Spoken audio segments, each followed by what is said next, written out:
सतनाम करता पुरुष निर्भव निर्वैर अकाल मूरत तूनी शैवं गुरु प्रसाद जप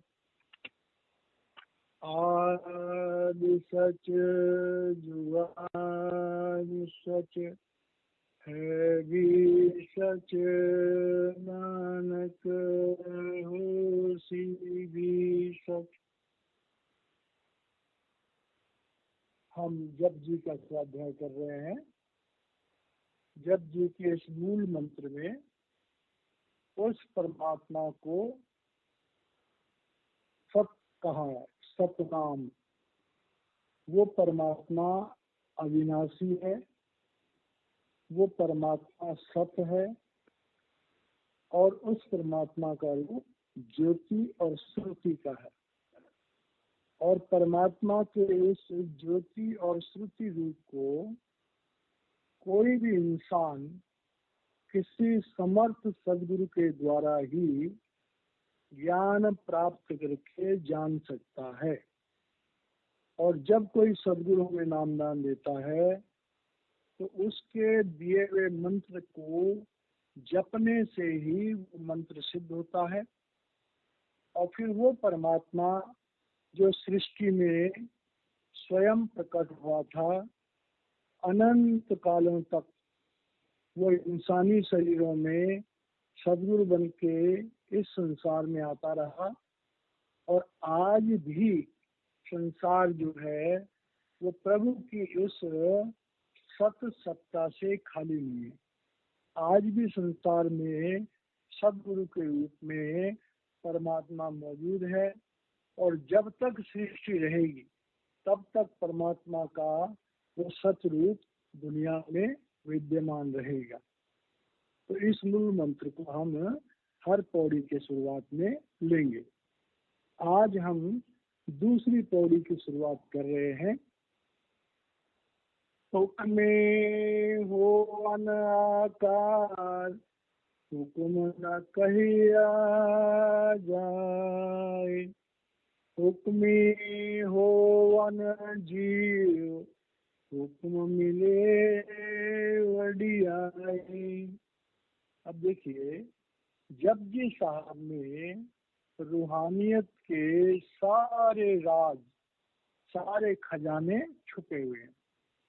अब श्री गुरु नानक देव जी महाराज हमें समझा रहे हैं कि हुक्मी होवन आकार। अब ये बात हमें समझनी पड़ेगी कि वो परमात्मा जब अपने अनामी रूप में था तो उसका कोई आकार नहीं था। जब उस परमात्मा की इच्छा हुई और उसने स्वयं को प्रकट किया, जिसे हम भगवान अकाल पुरुष कहते हैं, सत्पुरुष कहते हैं।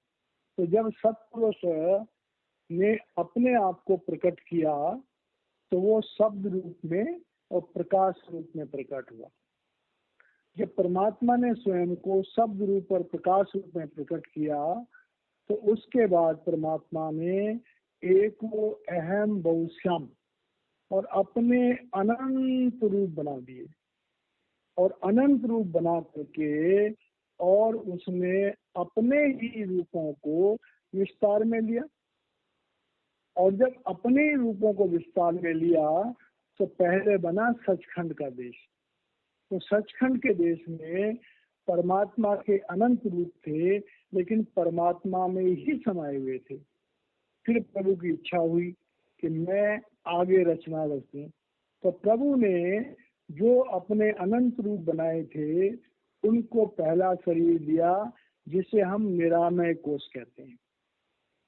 उस शरीर में माया नहीं थी। जब प्रभु की इच्छा हुई कि मैं सृष्टि का और विस्तार करूं, तब प्रभु ने माया उत्पन्न करी, जिसे हम काल पुरुष के नाम से जानते हैं। जब माया उत्पन्न हुई तो 5 भूत, पृथ्वी तत्व, जल तत्व, अग्नि तत्व, वायु तत्व और आकाश तत्व, 3 गुण, 7 रंग, 25 प्रकृतियां ब्रह्म के देश में जब प्रभु ने इस माया को उत्पन्न किया तो उस माया का मायापति बना दिया काल पुरुष को। तो जब काल पुरुष को उस अकाल पुरुष ने सत्ता सौंपी, तब वहां पर आकार शुरू हुआ, वहां पर टाइम एंड स्पेस की थ्योरी बनी, वहां पर जीवात्माओं को अलग अलग किस्म के शरीर दिए गए। जैसे महापुरुषों के सत्संग हम सुनते हैं कि ब्रह्म के देश में सारे ही शरीर प्रकाश और शब्द से बने हुए, अंड के देश में, ब्रह्म के देश में 50% माया थी, 50% चेतनता थी।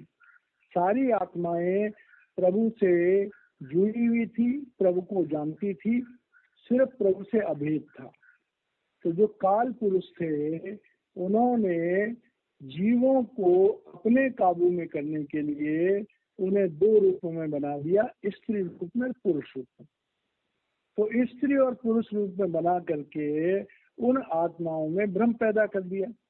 जैसे महापुरुषों के सत्संग में आता है कि काल पुरुष ने जो माया का अंश बढ़ाया तो उसने अंड का देश बनाया। अंड के देश में माया बहुत ज्यादा थी, चेतनता कम थी, लेकिन तब भी आत्माओं को अकाल पुरुष की याद थी और आत्माएं वापस अकाल पुरुष पे जाने के लिए बड़ी बेचैन रहती थी।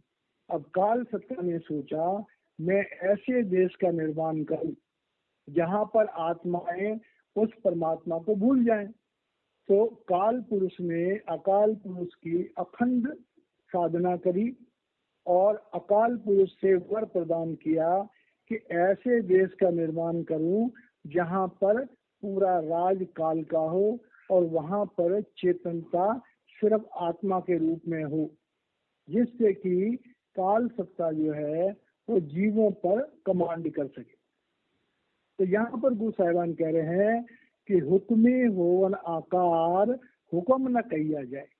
तो परमात्मा से आत्माओं के अलग होने से लेकर के उसके बाद प्रब्रह्म का देश, उसके बाद ब्रह्म का देश, उसके बाद अन्न का देश, आज हम इंसान जो हैं इस पिंडी शरीर में कैद हैं। इस पिंड की दुनिया में 84 लाख किस्म के अलग अलग परमात्मा ने रूप बनाए हैं, जीवों को अलग अलग किस्म के शरीर दिए। तो गुरु नानक देव जी महाराज कह रहे हैं कि ये जो संसार आज हमें दिखाई देता है ये अकाल पुरुष की ही परमिशन से काल पुरुष ने इसे रचा और हुक्म न किया जाए। अब अकाल पुरुष ने काल पुरुष को कहा और ये सारा प्रपंच बना। अब इस प्रपंच को हम मन बुद्धि के दायरे में नहीं समझ सकते। इस प्रपंच को जानने के लिए हमें अपनी आत्म शक्ति को उजागर करना होगा और आत्म शक्ति तब तक उजागर नहीं हो सकती जब तक हमारी जिंदगी में एक आत्मज्ञानी गुरु नहीं होगा। तो यहाँ पर संसार के लोगों को ये गुरु नानक देव जी मैसेज दे रहे हैं कि ऐ दुनिया के लोगों, संसार में जो माया है, संसार में जो प्रभु ने आकार बनाए हैं, ये संसार बनाया है, इसे हम मन बुद्धि के दायरे पर नहीं समझ सकते। उस प्रभु के हुक्म को हम न समझ सकते हैं, न बोल सकते हैं। हुक्मे होवन जीव हुक्म मिले वडियाई। अब दूसरी लाइन में श्री गुरु नानक देव जी महाराज हमें अब काल सत्ता का क्या प्रपंच बनाया आत्माओं को फंसाने के लिए। तो कह रहे हैं हुक्मे होवन जीव और हुक्म मिले वडियाई। अब अकाल पुरुष की जो आत्माएं थी उनके साथ जब प्रकृति जुड़ी, पुरुष के साथ प्रकृति जुड़ी, ये माया जुड़ी, ये 5 भूत जुड़े, ये 3 गुण जुड़े, 25 प्रकृतियां जुड़ी, तो उसे जीव कहते हैं। मतलब परमात्मा की वो सत्ता जो परमात्मा से अलग हुई थी और उसने प्रभु से अलग होकर के और जब रूप प्रकट किया था, रूप बनाया था, तो वो निरोल आत्मा थी। और उस निरोल आत्मा के साथ में ब्रह्म के देश में जब माया जुड़ी तो वहां पर जो है वो जीव बना, मतलब कि आत्मा, मन, बुद्धि, चित्त और अहंकार और 5 भूत, पृथ्वी तत्व, जल तत्व, अग्नि तत्व और वायु तत्व, इन सब चीजों को मिला करके हम जीव कहते हैं। तो जब जीव मिला, हुक्म मिले वडियाई। अब जब जीव बन गया तो जैसे महापुरुष हमें समझाते हैं, अपने प्रवचनों में बोलते हैं कि काल सत्ता ने कर्मों का विधान बनाया। अब काल सत्ता ने जब कर्मों का विधान बनाया तो कर्मों के विधान बनाने के बाद में तब क्या हुआ कि जो आत्माएं थी वो कर्मों के विधान में फंस गई। अब कर्मों के विधान में जब फंस गई तो वो आत्माएं जो प्रभु का अंश थी, वो कर्मों के विधान के मुताबिक उनको स्वर्ग भी मिलने लगा, उनको नरक भी मिलने लगा, उनको मनुष्य शरीर भी मिलने लगा और उनको नीचे की योनियों का शरीर भी मिलने लगा। तो यहाँ पर गोसाईमान कह रहे हैं कि जब जीव बना, परमात्मा का अंश आत्मा और काल का अंश जो है वो मन और प्रकृति, 5 भूत। अब जब जीव बन गया और वो कर्मों के विधान में फंस गया तो उसके बाद में जब उस प्रभु की कृपा होती है तो हमें वापस मनुष्य जन्म मिलता है, हुक्म मिले वडियाई। अब इस प्रभु की दुनिया में जो पहली वडियाई हमें मिलती है वो होता है कि 84 लाख योनियों में हमें मनुष्य का शरीर मिलता है। ये हमारी आत्मा को पहली वडियाई है। जब वो परमात्मा किसी आत्मा पे प्रसन्न होता है तो उस आत्मा को मनुष्य का चोला मिलता है, और जब मनुष्य का चोला मिलता है तो आगे कहते हैं कि हुक्म उत्तम नीच, हुक्म लिख दुख सुख पाए ही। अब यहाँ पर श्री गुरु नानक देव जी महाराज कह रहे हैं कि भाई जो काल सत्ता है, उस काल सत्ता ने इस संसार में एक चक्रव्यूह तैयार कर दिया। और वो चक्रव्यूह क्या है? वो चक्रव्यूह है कर्मों का। अब कर्मों का जो चक्रव्यूह बन गया तो कर्मों के चक्रव्यूह के कारण से मनुष्य जीवन है, इसमें 75% जो कर्म होते हैं वो हमारे प्रारब्ध से प्रेरित होते हैं और 25% जो कर्म होते हैं वो हमारे क्रियामान कर्म होते हैं। तो श्री गुरु नानक देव जी महाराज फरमा रहे हैं कि आत्माओं को, जीवों को इस संसार में कर्म करने की जब स्वतंत्रता मिली तो स्वतंत्रता मिलने के कारण से जीवों ने अच्छे और बुरे कर्म करने शुरू कर दिए। अब जब अच्छे और बुरे कर्म करने शुरू हो गए कर दिए तो उच्चम, उत्तम और नीच। अब उत्तम कहते हैं कि जो मनुष्य शरीर है और निम्न कहते हैं जो नीचे की जोनियां हैं। तो हुक्म उत्तम नीच, हुक्म लिख दुख सुख पाइया। अब श्री गुरु नानक देव जी महाराज फरमा रहे हैं कि आत्माएं जब इस तरह से फंस गई और संसार में जो है वो कर्मों के विधान से फंस गई, तो किसी को तो स्वर्ग मिल रहा है, किसी को नरक मिल रहा है, किसी को नीचे की जोनियां मिल रही हैं और किसी बिरले को मनुष्य शरीर मिलता है। तो जब हम नीचे की जोनियों में जाते हैं तो हमें सुख और दुख भोगने पड़ते हैं। तो जो संसार में हम देखते हैं कि हर इंसान को सुख और दुख भोगने पड़ते हैं, तो सुख और दुख भोगने की जो प्रक्रिया है वो हमारे कर्मों के विधान के मुताबिक आती है। तो ये जो काल ने प्रपंच रचा कि आत्माओं को कर्मों के विधान में फंसा दिया, अब कर्मों के विधान में फंसाने से फिर उनको सुख और दुख भोगने के लिए बाध्य कर दिया। अब संसार में हम सुख और दुख भोग रहे हैं।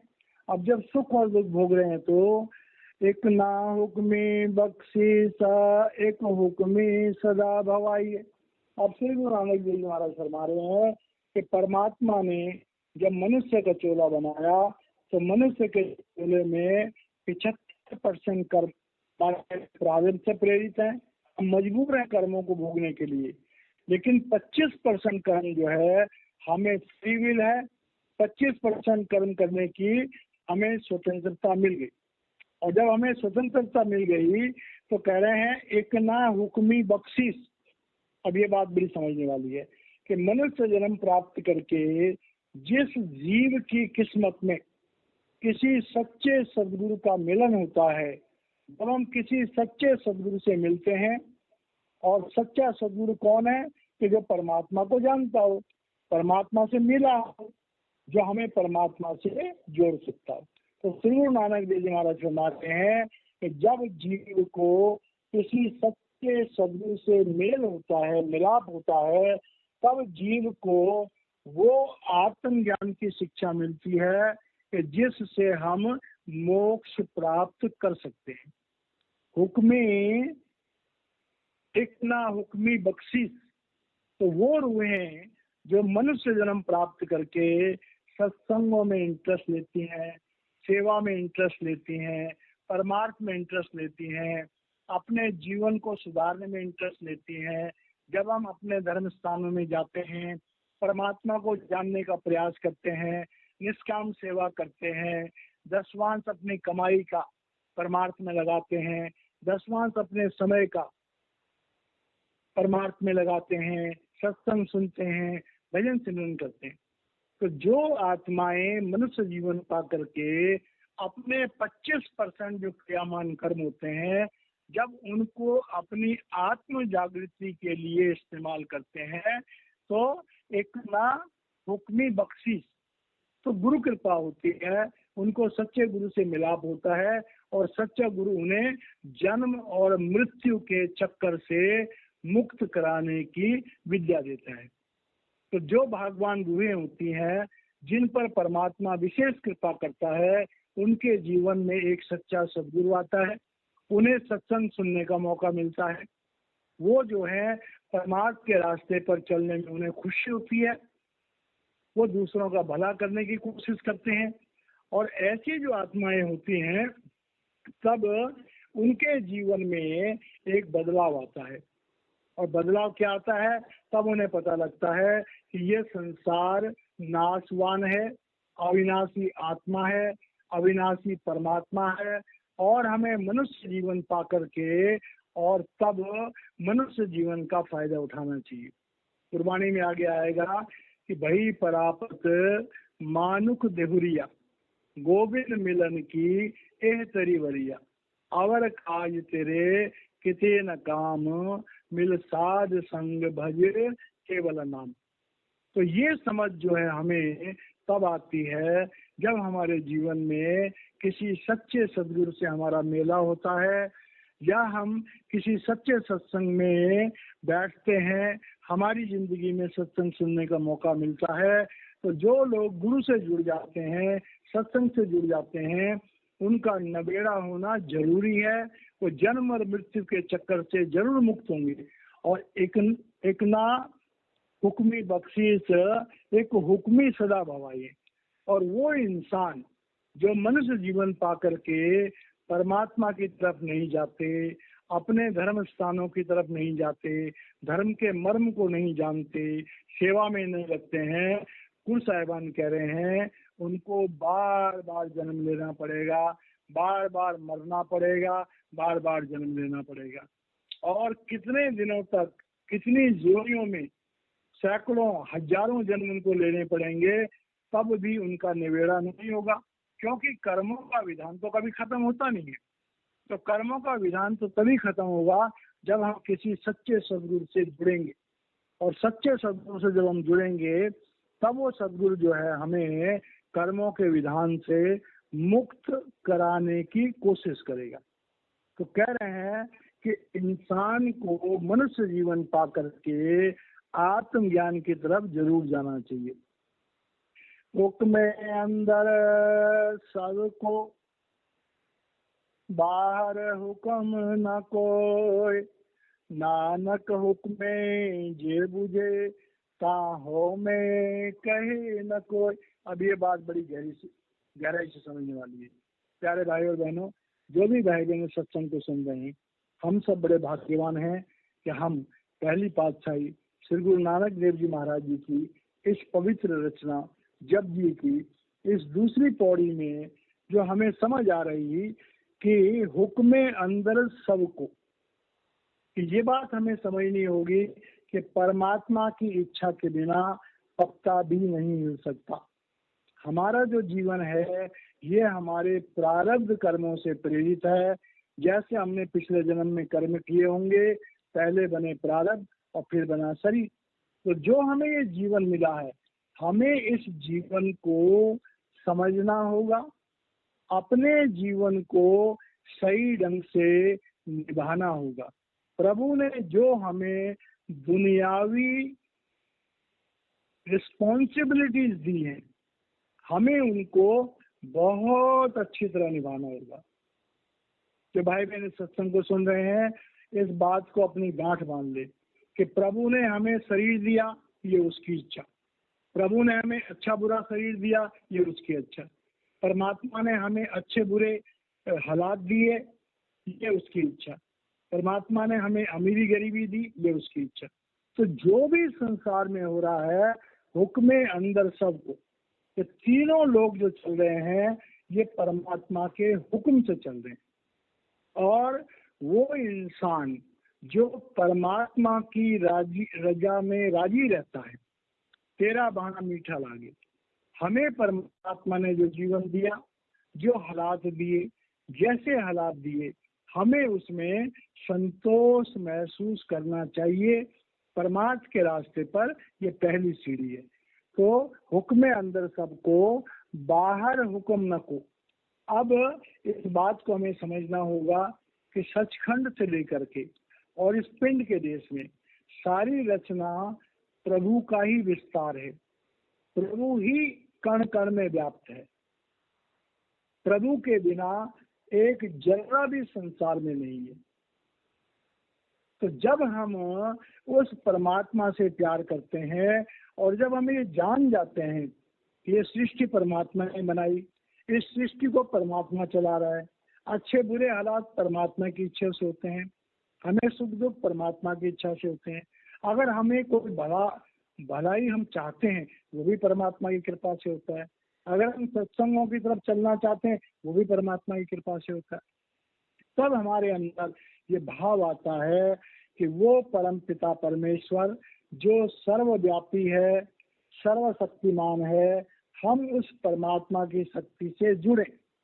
और जब हम उस परमात्मा की शक्ति से जुड़ते हैं तब हमारे जीवन में एक परिवर्तन आता है और हम उस परमात्मा को सर्वश्रेष्ठ मानते हैं, उस परमात्मा के शरणागत होते हैं। और ये बात गीता में भगवान कृष्ण ने भी कही है कि सर्वधर्मान परित्यज्य मामेकं शरणं व्रज अहं त्वा सर्व पापेभ्य मोक्षयिष्यामि मा शुचि। भगवान कृष्ण कहते हैं अर्जुन को कि अर्जुन, जो सब तरफ से अपना मन हटा करके मुझ एक की शरण में आ जाता है, मैं उसके सारे पापों का नाश कर देता हूँ, मैं उसके कर्मों के विधान का नाश कर देता हूँ और मैं उसे अपने साथ मिला लेता हूँ। तो इसी बात को गुरु साहिबान यहाँ कह रहे हैं कि भाई सारा संसार, सारे ब्रह्मांड, सचखंड से लेकर के पिंड की जो रचना है ये प्रभु के हुक्म से हुई है और प्रभु के हुक्म के बाहर कुछ भी नहीं है। और नानक हुक्म ये बूझे तो में कहे ना कोई। अब ये बात बहुत ज्यादा समझने वाली बात है कि हर इंसान, उसके अंदर अहंकार होता है। अहंकार का सबसे बड़ा सूक्ष्म रूप है अहम आकार, कि मैं अलग हूँ और परमात्मा अलग है। जब हम सोचते हैं कि मैं अलग हूँ और परमात्मा अलग है तो मैं अपने आप को कर्ता समझता हूँ और मैं बोल के कुछ भी नहीं, क्योंकि हमारा शरीर जो पंच भौतिक शरीर है इसमें जब तक आत्मा की शक्ति विराजमान है तभी तक ये शरीर जिंदा है। जब आत्मा की शक्ति शरीर से निकल जाती है तो हम मुर्दा हो जाते हैं। तो जब ये बात हमारी सब समझ में आ जाती है कि परमात्मा के बिना हमारा कोई अस्तित्व नहीं है, तो मेरे गुरुदेव का एक शेर है कि नफस नफस मुझे लाजिम है शुक्र का सिजदा, कि मेरे दोस्त का ऐसा है जिंदगी मेरी। मेरे गुरुदेव कहते हैं कि हमें परमात्मा का शुक्र करना चाहिए कि ए परमात्मा, आप मेरे शरीर में विराजमान हो तो मैं जिंदा हूँ, मैं इंसान कहलाया जा रहा हूँ। अगर आपकी सत्ता मेरे शरीर को छोड़ देगी तो मुझे मुर्दा कहा जाएगा और मेरे शरीर को फूंक दिया जाएगा। तो श्री गुरु नानक देव जी महाराज कह रहे हैं कि नानक हुक्मे जे बूझे ताहो में कहे ना कोई। जैसे जैसे हमें आत्मज्ञान होता है, जैसे जैसे हमें प्रभु के बारे में जानकारी होती है, हमारे अंदर प्रेम का संचार होता है, हमारे अंदर नम्रता आती है और हम उस प्रभु को ही सब जगह काम करते देखते हैं। गीता में भगवान कृष्ण कहते हैं कि यो माम पश्यति सर्वत्र सर्वम च मयि पश्यति तस्याहम न प्रणश्यामि सच में न प्रणश्यति। जो मुझको सब में देखता है, सबको मुझ में देखता है, मैं उससे कभी अलग नहीं होता और वो मुझसे कभी अलग नहीं होता। तो इस पौड़ी का जो निष्कर्ष निकला कि सब कुछ परमात्मा ही है, परमात्मा का ही सारा पसारा है, परमात्मा ही कण कण में व्याप्त है, परमात्मा ही हमारे अंदर व्याप्त है, परमात्मा ही सर्वश्रेष्ठ है। प्रभु की इच्छा के बिना पत्ता भी नहीं हिल सकता। जब ये ज्ञान हमें आ जाता है तब हमारे जीवन में एक ठहराव आता है, और जब वो ठहराव आता है तो हमारा जो चंचल मन है, जो संसार में इधर उधर भागता रहता है, वो मन ठहराव में आ जाता है और हम अपने आप को शांत अवस्था में पाते हैं, क्योंकि हमारा मन बहुत चंचल है। अर्जुन भगवान से कहता है कि चंचला ही मना कृष्णा परमार्थी बलवत दृढ़ तस्या निग्रह मने वायु रिपिसु दुष्कर्म। इस मन को काबू करना बड़ा मुश्किल काम है। और एक सूफी कहता है कि गर तो दारी दर्द ले खुद आज में रफ्तन सुए दोस्त एक कदम बर रब से खुद ने दीगरे दर्द। एक सूफी कहता है कि जिसको परमात्मा से मिलने की सच्ची इच्छा है उसके जीवन में एक सच्चा गुरु होना चाहिए, और सच्चे गुरु के द्वारा उसका मन जरूर बस में आएगा, और जैसे ही मन बस में आएगा उसकी आत्मा जागृत हो जाएगी और हम उस आत्मज्ञान को पाने वाले हो जाएंगे।